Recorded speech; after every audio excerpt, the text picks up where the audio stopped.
Je ne me sens coupable de rien. Je me sens mal pour ceux qui se sentent coupables. Citation de Ted Bundy.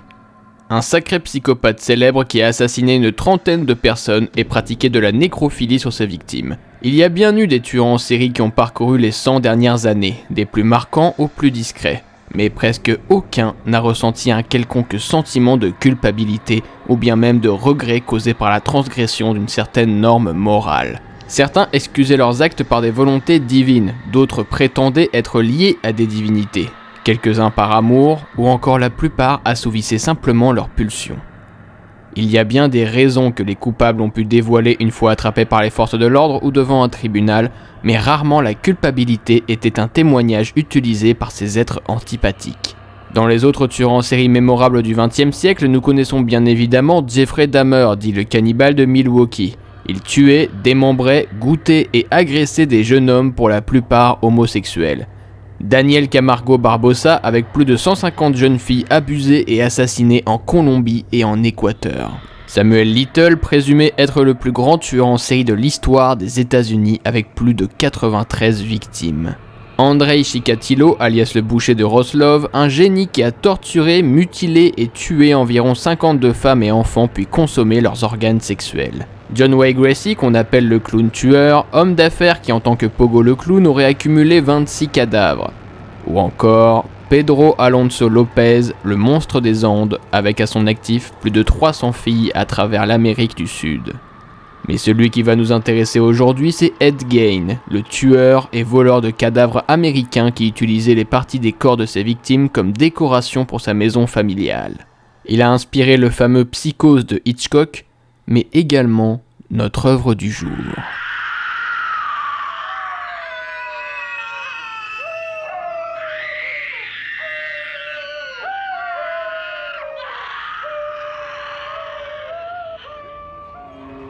The Texas Chainsaw Massacre, en français Massacre à la tronçonneuse, est une franchise cinématographique américaine d'horreur dont seul le premier volet nous intéressera. Cet opus réalisé par Tobe Hooper est sorti en 1974 et même si le synopsis peut sembler minime par rapport à ce qu'a pu déclencher le long métrage, nous allons tout de même nous l'approprier. Un groupe de 5 amis se rend dans la campagne texane pour se recueillir sur la tombe du grand-père à 2 d'entre eux. Cependant, en chemin, ils tombent sur un étrange autostoppeur, un redneck dérangé qui finit par les agresser. Si seulement ça s'arrêtait là, tout irait bien, mais notre malade mental a toute une famille de décérébrés reclus de la société nommés les Sawyer, qui semblent avoir un penchant particulier pour la viande humaine. Démarre alors pour nos protagonistes pris progressivement au piège, une chasse meurtrière et ensanglantée. Les spectateurs du XXIe siècle pourraient se plaindre en prétendant que le film a atrocement mal vieilli, mais je suis d'avis que quand nous regardons une œuvre, il faut se mettre dans les circonstances de l'époque. Et putain de merde, quelles sacrées circonstances. Pour un budget si modeste, le film a fait un carton pour les polémiques qui en ressortent, car en raison de la violence qui s'en dégage, Hooper peine à trouver un distributeur. Il est même obligé de diminuer du gore à l'écran par espoir de s'en sortir, et même lorsqu'il réussit à le publier, il se retrouve interdit dans plusieurs pays et de nombreux cinémas cessent de le projeter car le public est bien trop sensible. À cette époque, peu de longs métrages avaient eu une telle réputation, ce qui n'avantageait pas à l'image de notre réalisateur. Malgré tout, le film a éveillé une curiosité morbide de l'audience et a fini bien plus tard par avoir un franc succès.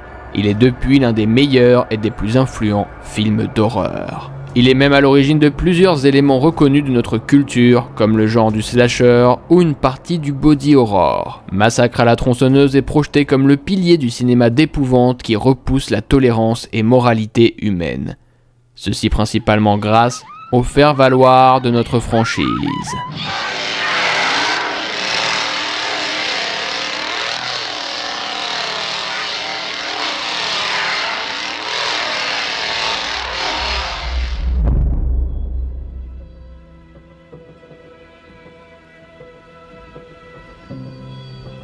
Leatherface, de son vrai nom Bubba Sawyer, est l'un des nombreux membres de cette famille consanguine et cannibale mise en place dans chacun des volets de la licence. Reconnu pour sa masse imposante, sa force surprenante, sa fameuse tronçonneuse et ses masques faits de la peau du visage de ses victimes, il est devenu l'emblème de la franchise, si ce n'est même l'un des emblèmes de la façade horrifique.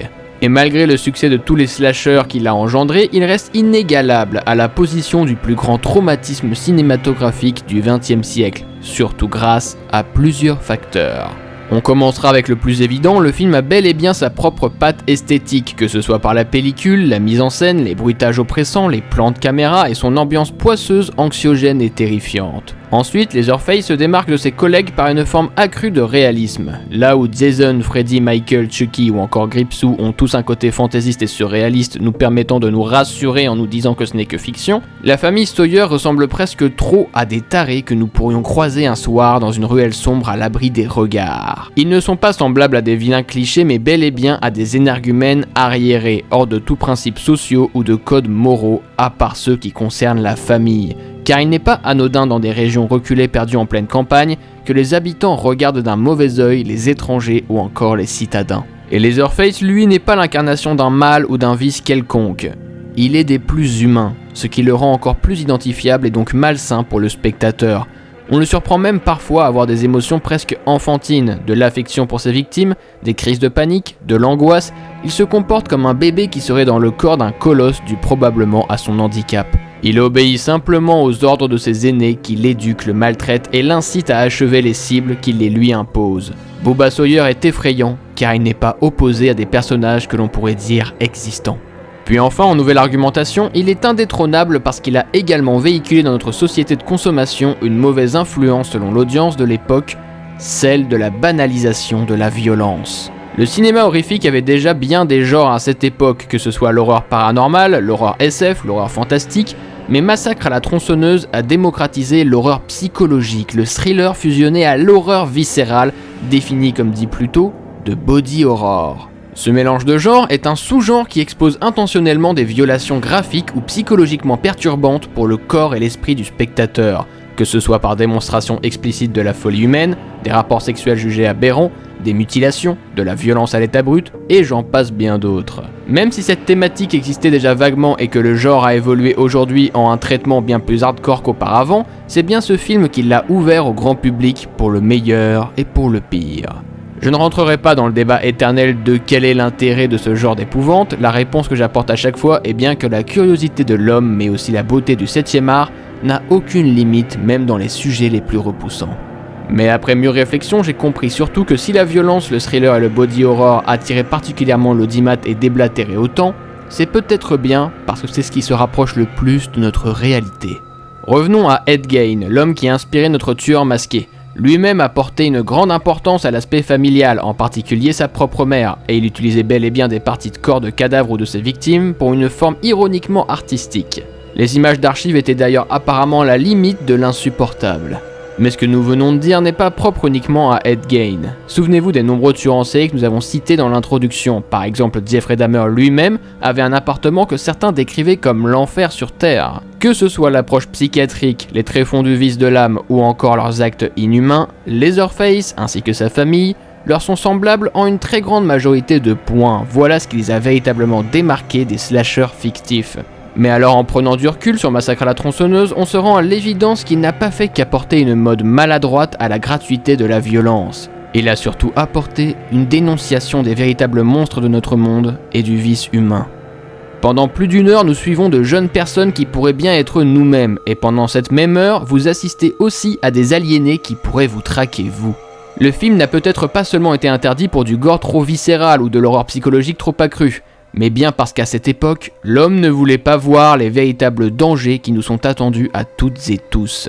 Il était bien plus simple de se voiler la face et d'offrir un monde proche du parfait à nos spectateurs, surtout en pleine guerre froide, plutôt que de leur rappeler que le péché est un défaut humain.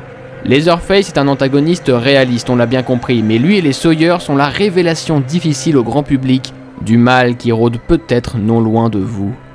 Leatherface n'est pas que l'emblème de la façade horrifique. Il est également l'emblème du mal humain, l'ombre ou les conséquences de nos tueurs en série.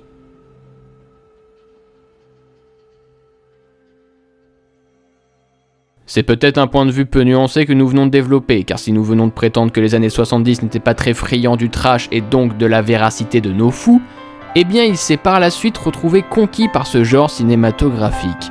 À présent, depuis plus d'une trentaine d'années, le public réclame encore et encore d'œuvres qui mettent en scène des tueurs en série dans la même lignée de Leatherface, c'est-à-dire effrayants, malveillants, mais néanmoins humains, donc l'air identifiable. Si durant la naissance du 7e art, le public était émerveillé devant des méchants imaginaires, aujourd'hui difficilement satisfait, il se retourne vers nos véritables méchants. Tout simplement, car si nous les aimons tant, c'est qu'en dépit de leurs méfaits, ils sont à notre image.